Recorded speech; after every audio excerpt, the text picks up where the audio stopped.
Borthakur IS academy প্ৰস্তুতি আৰু অধ্যয়নৰ নিৰ্ভৰযোগ্য ঠিকনা। Hello everyone, welcome to the Hindu analysis for 3rd July 2021. Let us begin with the first article today. LED could be behind drone attack in Jammu, says DGP. Now, since the attack on the Air Force station in Jammu, the Jammu and Kashmir Police DGP has indicated that the terrorist group Lashkar-e-Taiba could be behind the twin drone attack on Indian Air Force base in Jammu. Now, this is speculative.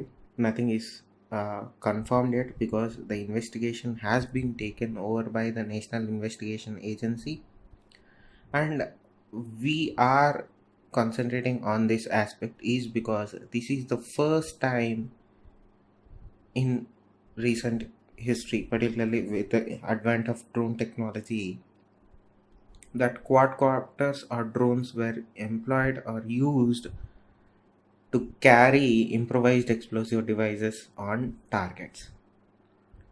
Now, we know that Pakistan and terror agencies from Pakistan, emanating from Pakistan, have been using drones to carry contraband, that is drugs, counterfeit currency, weapons, handguns, grenades and explosives into Indian border from the Pakistani side. But this is the first time that they have used drones to carry out such attacks.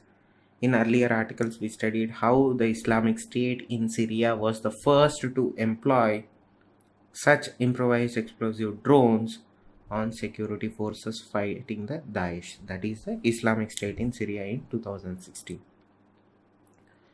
As far as the government, what the security agencies and the government are doing, we don't have much update. What we are having right now is that they are exploring multiple methods to counter drone menace.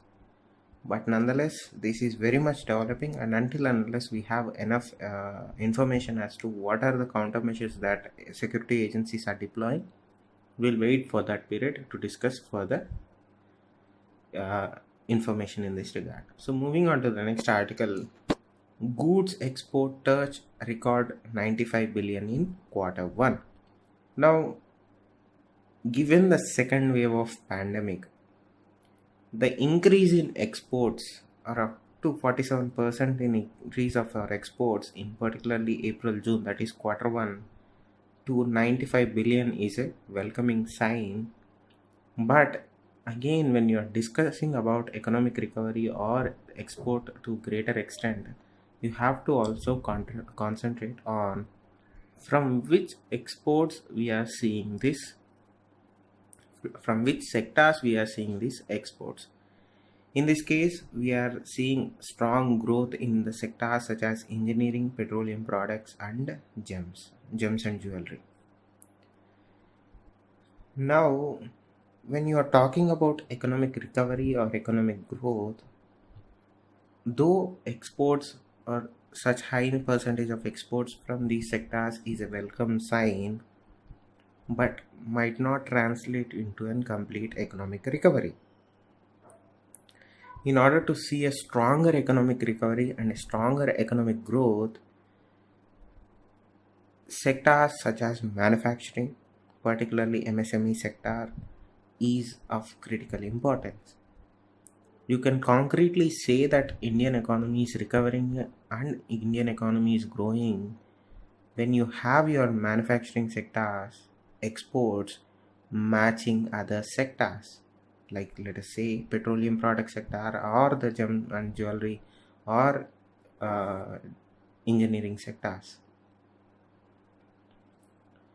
So that is the only caveat that I wanted to point out in this article. Yes, 95 billion export is welcome, but you have to also look at which sectors are these numbers coming from and which sectors are critical for the economic growth and economic recovery, and are we seeing similar percentages in those sectors.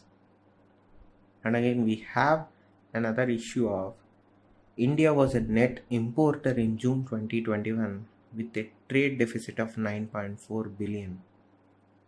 So, despite having the second wave impact on the manufacturing sectors and the entire Indian economy, this particular rise or jump in exports in quarter one is good measure.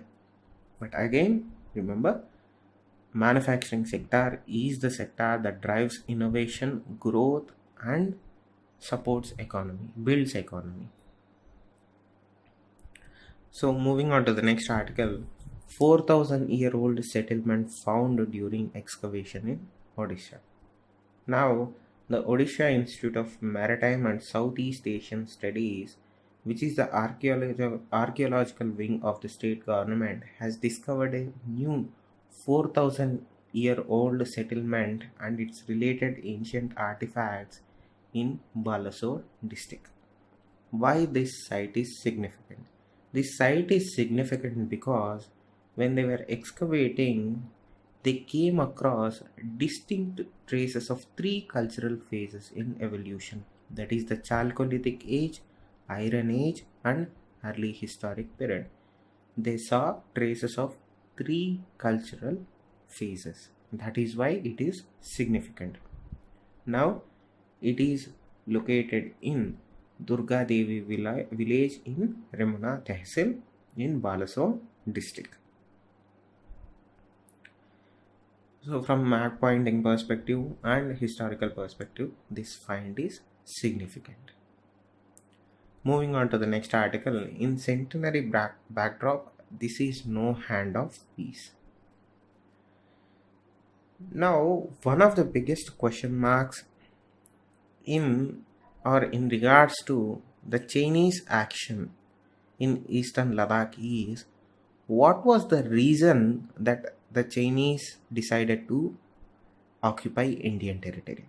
Why did they adopt this muscular behavior towards India?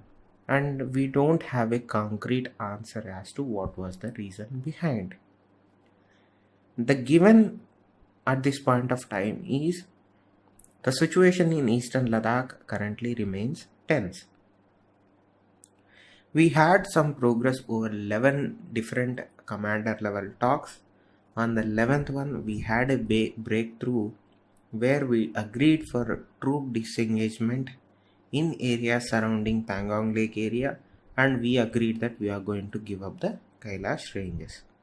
But since then, the Chinese have been pretty rhetoric in saying that be happy with what you have, and they never budged from other territories in Hot Springs, Gogra and Depsang Plains, particularly Depsang Plains. Now we have a stalemate.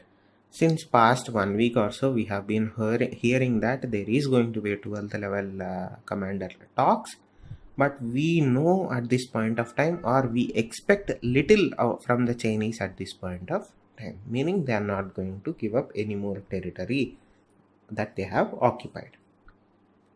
And since 2 or 3 days, we are also getting reports that China is raising new militia units entirely comprising of local Tibetan youth, and they want to deploy, or they are planning to deploy them in eastern Ladakh for both high altitude warfare and surveillance.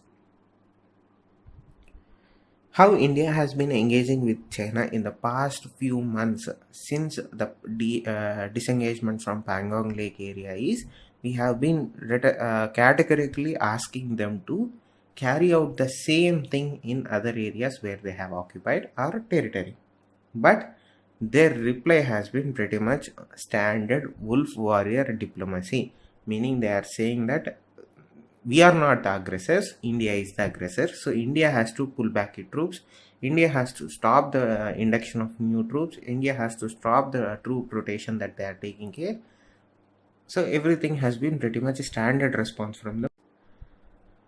On top of that, that is the perspective from the Indian side. Let us look at the global aspect also. In the last 1 month alone, groupings like the G7 grouping, the North Atlantic Treaty Organization NATO grouping, have both criticized Chinese actions in the South and East China Seas. Particularly, the NATO was very critical of the Chinese treatment of the Uyghur Muslim community in the Xinjiang province, and also Chinese coercive actions and arbitrary detentions of activists and media personnel, journalists particularly in Hong Kong.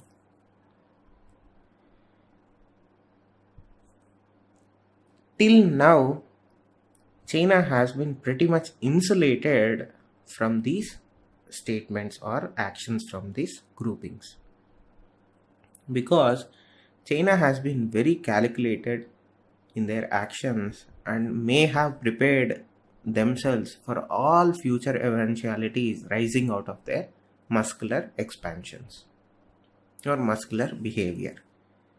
Now, look at what is the state of Hong Kong.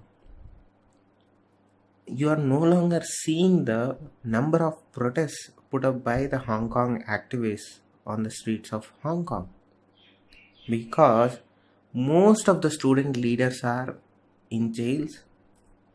Most of the democratically run newspapers or the papers that stood for freedom of expression, freedom of Hong Kong, are now in jail.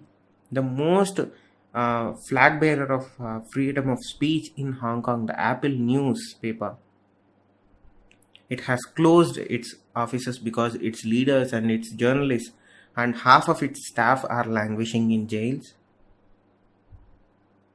At this point of time, Hong Kong is a foregone conclusion. When the international community had ample opportunity to intervene in Hong Kong issue, many countries chose to stand in silence. Even when the Hong Kong student activists were asking for international intervention, most of these countries stood in silence.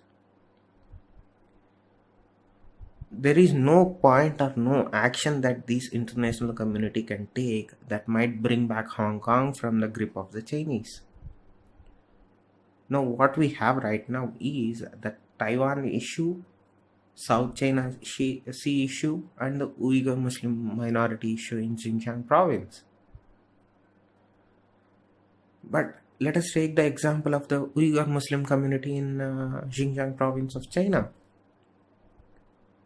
Every country has enough evidence, and there are activists, there are Uyghur Muslims who are in exile, who have escaped the prosecution from the Chinese authorities, speaking out loud, speaking about few atrocities, only few, because they are carrying out far more than what these activists are telling.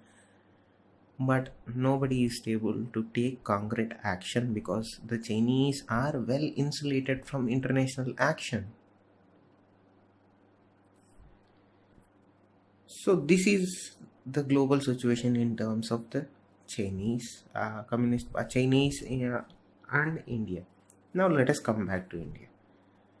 Prior to the April 2020 actions of Chinese in the eastern Ladakh area, it was understood by pretty much everybody that India and China were kind of restarting their diplomatic relationships, in the sense that both countries' leaders had numerous engagements, bilateral meetings with each other, both in China and in India and other international forums, on the sidelines of other international summits. But something changed post that period, where that led the Xi Jinping led People Liberation Army to occupy Indian territory. As I said in the beginning of this discussion, the author also states that there is no concrete reason as to why the Chinese did what they did. The author of this editorial suggests that we might find answers for their actions in the past of the Chinese history. Now, when the author was examining periods, particularly in the years of 1950 and 1960, similar erratic behavior was seen from strongmen from that period. particularly in the years of 1950 and 1960, China was being led by Mao Zedong. Mao was the strong leader at that point of time who was leading the country. During that particular period in the 1950s and 1960s, China was reportedly going through one of the worst famines in the history, and the direct result of why were they going through famine? It was the direct result of the pure mismanagement and misadventure of the Great Leap Forward movement that was taken up by Mao Zedong. Now, instead of accepting his failure, instead of taking corrective steps to help his people in need and come out of that famine, he chose to attack India and take away its territory. When you look at another example from the history of China, the other erratic behavior came in 1980s when Deng Xiaoping was the premier of China. Similarly, there was an internal strife going in the Chinese society, and he took it out on student activists in the Tiananmen Square. That popularly came known as the Tiananmen Massacre or the Tiananmen Square movement, where hundreds and hundreds of students were killed by direct military action. Students were run over by tanks. Under the tracks of tanks, students died. Students lost their life. So these are the two perfect examples that might answer the question why Xi Jinping chose to attack India. In the case of Mao Zedong, his actions were partially intended to divert attention from the Chinese internal turmoil at that point of time, and more importantly, to counter the dissent which existed within the CPC at that point of time. This internal dissent or this internal core group which was unhappy with Mao Zedong action were critical of his autocratic attitude and his policies, which led to the famine and the cultural revolution and whatnot. So in order to stamp out the dissent and showcase his strongman tactics, Mao Zedong went and attacked India. So Xi Jinping, who is more or less employing the same tactics, same policies that Mao Zedong adopted, has become or is an actual clone of Mao Zedong.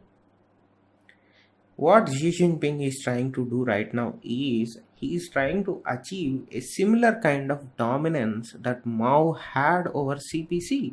Mao had extreme control over the Chinese Communist Party. Xi Jinping is also trying to do the same and has succeeded to a greater extent. And like Mao, who was in a hurry to achieve that status, achieve that godlike status in the histories of annals of the histories of the Chinese history, Xi Jinping also is hurrying for that recognition.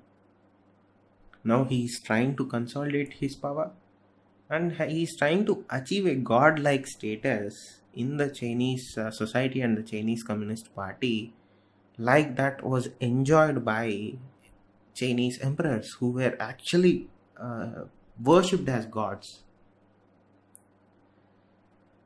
Now, it might be said that whatever the Chinese misadventures in Ladakh Heights in the last year, June, kind of exposed certain cracks in the Chinese Communist Party, because there is an assumption that a certain section of the Chinese Communist Party is unhappy with actions of Xi Jinping, whether it may be his economic policies, whether it may be his military modernization policies. Because one of the key economic policies that Xi Jinping was flag bearing for, or flag bearing is the wrong word, but was at the forefront, is his Belt and Road Initiative. When you look at the Belt and Road Initiative, it did not deliver on the promises that he sold it on. when he was selling the idea, when he was pitching the idea to his communist comrades and his party and his society, that is the Chinese society, he showcased it or sold it as something that would take China to new economical heights. Instead of that, it did not deliver that kind of an economic return as he said in the earlier phases of Belt and Road Initiative. Now, one of the biggest things in terms of military failures that they had seen recently was the failure of mechanization of the Chinese People Liberation Army. So that is also one thing that exposed the chink in the Xi Jinping's armor. You have to agree that the Chinese economy is doing much better than any other country in the world right now. But it is slowing down. Please do a Google search on middle income trap. You'll understand what I am talking about. China is slowly setting into the middle income trap. And that middle income trap, they are not going to come out of it in a near future. It is going to have a long impact in the Chinese economy. Chinese economy will settle in the middle income trap, and it will take more than what the Xi Jinping is doing to come out of that middle income trap. The problem with the inner workings of the Chinese Communist Party is little is known to the outside world. And the opacity of the Chinese society itself disallows any information to come out also. But we know from second-hand sources, from leaked documents and so on and so forth sources, that there exists a dissent group within the CPC against Xi Jinping. But nothing can be said for 100%. Now we can relate that dissent or that particular worry of dissent in the mind of Xi Jinping to his erratic behavior in the eastern heights of Ladakh. But we cannot say it for 100% because we know that Xi's policies and actions did not deliver on the promise. So there is a greater possibility that whatever the Mao Zedong was going on during his tenure, Xi Jinping also might be going through during his tenure. There might be a dissent in the inner workings of the Chinese Communist Party. But it cannot be said 100% for sure. Again, from the internal or the third party or the second party sources that we have right now, we are also getting the reports that there is a group within the Chinese Communist Party, within the core group of the Chinese Communist Party, that are preferring a peaceful coexistence between China and its neighbors, particularly India, to sustain a peaceful situation or a solution compared to Mr. Xi's more muscular approaches. Now, was this the fear of dissent, or was this the threat to his strongman image that led Mr. Xi's aggressive behavior in Ladakh? Answer is inconclusive.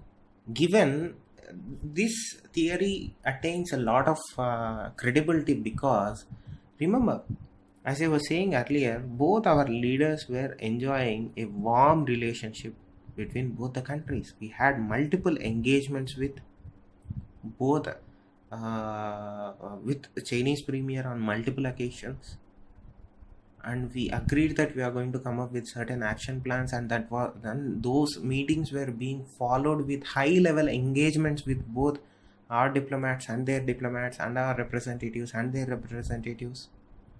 But when everything was going on much better than what it was pre-1962, with added skepticism of 1962 in the following events, but now things are far worse than what they were in 1962 or pre-1962. Now, The author suggests that Mr. G, while developing a rapport with Mr. Modi at that point of time, was creating a foundation for a Faustian bargain. Now that turned out to be a very serious miscalculation on his part, because look how it blew back on their own face. Not only the ground situation in the Ladakh area has deteriorated, the sentiments that the Indian society holds in regards to the Chinese or the Chinese Communist Party have turned far worse than they were ever before. The mistrust that Indian society, forget about the leadership, the Indian society itself have on the Chinese are so high right now. So when the Indian society has high angst against the other country or the other nation and their leadership, don't expect the leadership in our country to try to solve that issue. They cannot afford the anger or the wrath of the Indian society. And this has, or his miscalculations, or the author aptly puts, the misadventure in eastern Ladakh, the heights of eastern Ladakh, had cost Xi Jinping dearly. Now we can argue that India is having its movement in the Indo-Pacific region, in the Quad grouping or whatnot. But nonetheless, you have to remember there is a level of difference between India and China in terms of economy and in other critical areas also. Their manufacturing sector is far more advanced and capable compared to our manufacturing sectors. And that is a gap that India might find difficulty in fulfilling. We have to either, what I mean to say is, they are ahead of us in a curve, and it might take India much longer than it took for the Chinese to reach to that level or attain to that level. That is the challenge with the growth of India, or the projected growth of India.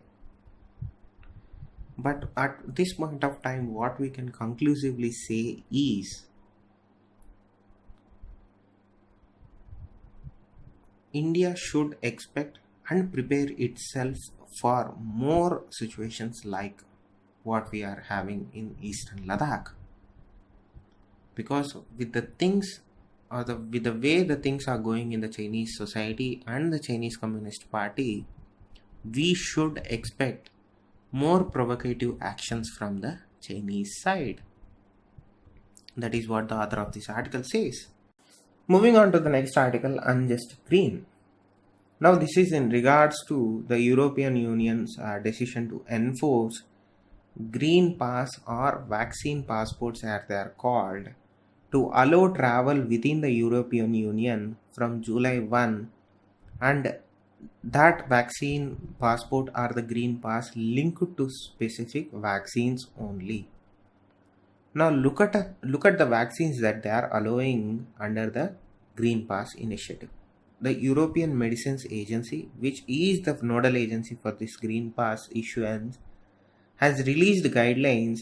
So look at the vaccines that they have given green signal to. One is the Comirnaty vaccine, which is developed in tandem with Pfizer and BioNTech. The second is vaccine Janssen, which is the Johnson & Johnson vaccine. The third is the Spikevax, which is the Moderna's vaccine. The fourth is Vaxzevria, which is AstraZeneca vaccine. See, the Vaxzevria that they are talking about is the same vaccine Covishield, right? Now, the vaccine that they are talking about, the Vaxzevria, is the same as Covishield, which is made under licensing and certification from AstraZeneca, and this has been cleared by the World Health Organization. Now when you look at the vaccines, none of the vaccines are Indian vaccines. There is no mention of the Covishield, which is same as the Vaxzevria, and there is no mention of Covaxin. Now all these vaccines are eligible for the COVID certificate and Green Pass but no Indian vaccine is there. I'm not even talking about the Russian vaccines or the Chinese vaccine. Forget about them. Let us talk about India alone. Now, since that news came out, our external affairs ministers clearly objected to the strong exclusion of Indian vaccines in that Green Pass initiative, and had formally raised this issue in international summits also. Now, India argued on the basis that this idea of vaccine passports is very skewed, and this particularly discriminated towards less developing nations, because when you look at the global south, the vaccine rates are abysmal, and this restricts these countries or people from these countries to get into European Union. And mind you, the reason that these countries do not have vaccines is because of these countries, European Union countries. When India and South Africa put forward the proposal in World Trade Organization to give vaccine waiver to patent, the TRIPS waiver, the first countries that raised their voice against such waiver were these European countries.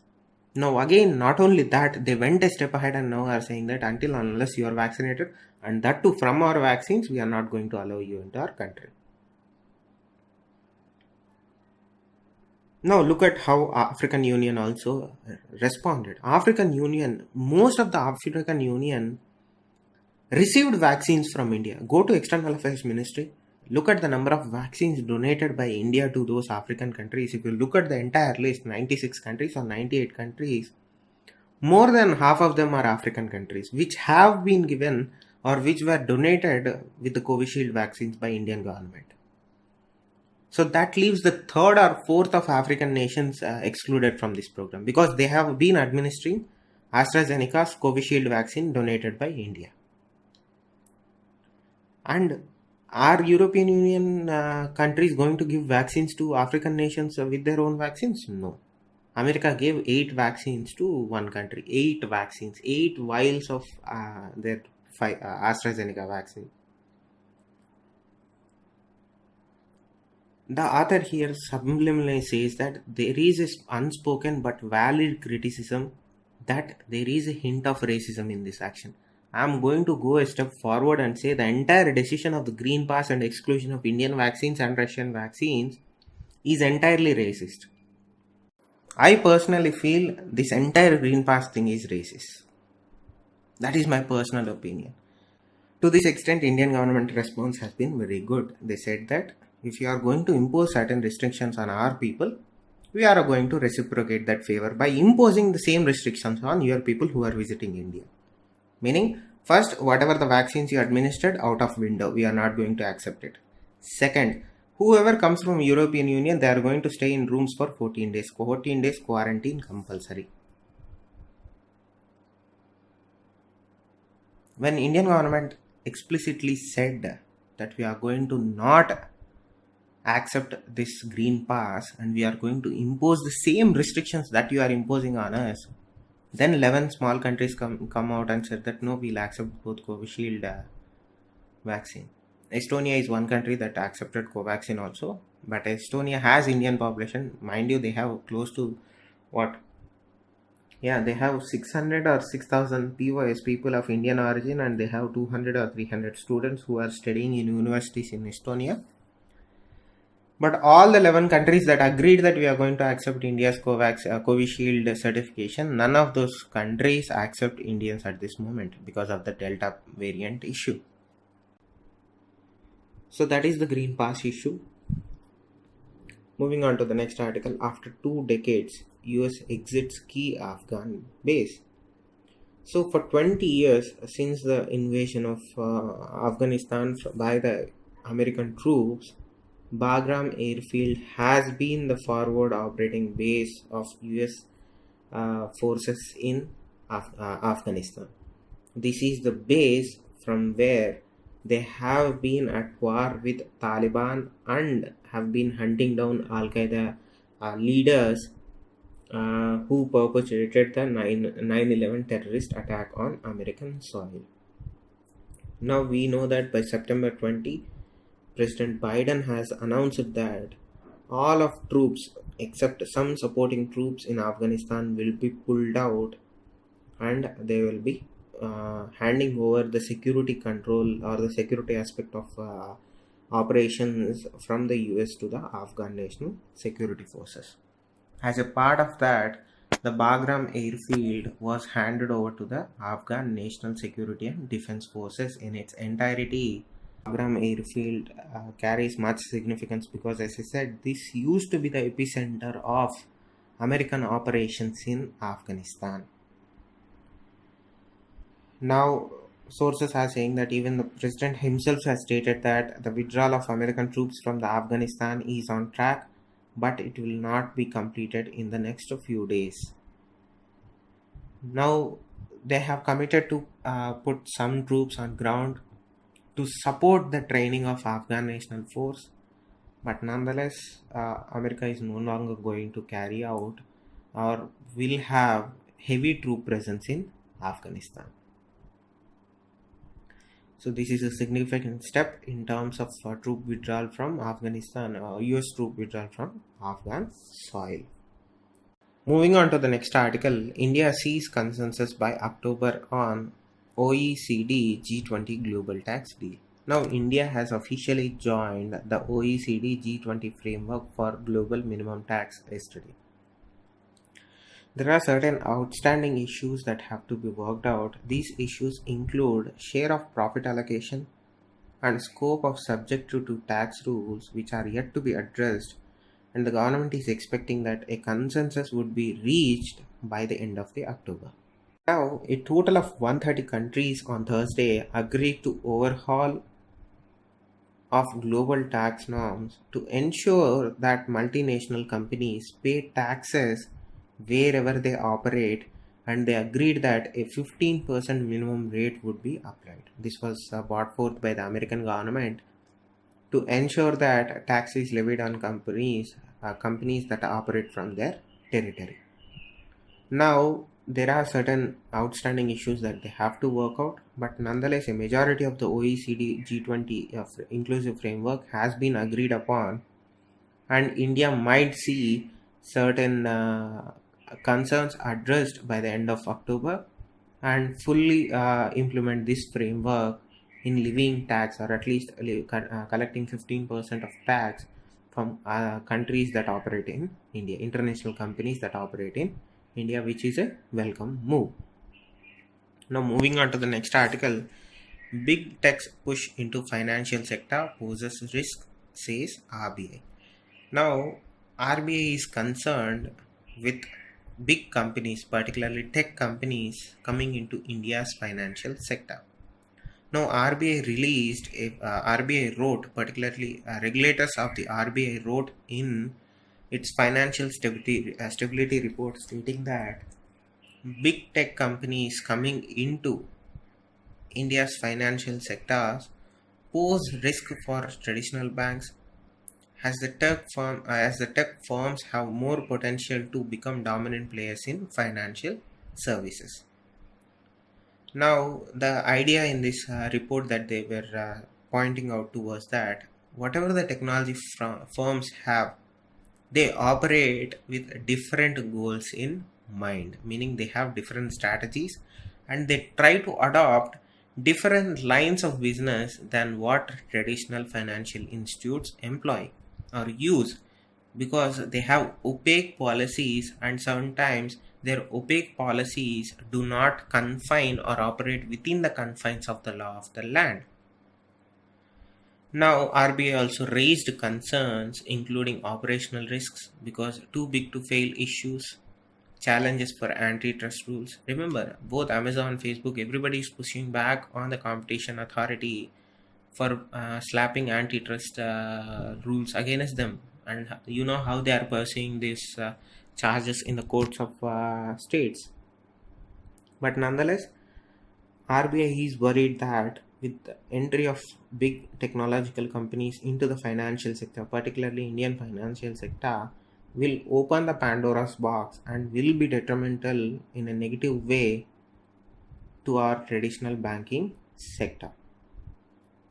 So This is particularly significant because we are facing a lot of pushback from tech companies, particularly Twitter, with the Indian government because Twitter is refusing to comply with the new IT rules brought in by the government. And we have Google, Amazon, and Flipkart on the other side pursuing legal options against our own competition laws, stating that they are arbitrary and discriminatory. So, nonetheless, RBI is worried that with the entry of companies such as Amazon, Facebook, and other big companies into Indian financial sector, we might see certain problems arising out of those companies. Moving on to the next article, Forex reserves surged by 5 billion to 609 billion. Now, India's foreign exchange reserve has increased by 5 billion and had touched a record high of 608 billion, close to 607 billion by June 25th, according to RBI data. Now, the increase in the reserves was not on the account of rise in foreign currency assets, which is a major component of overall reserves. So, India has increased its forex reserves by 5 billion. Thank you. Stay safe. Namaste. Borthakur IS academy প্ৰস্তুতি আৰু অধ্যয়নৰ নিৰ্ভৰযোগ্য ঠিকনা। Borthakur IAS academy.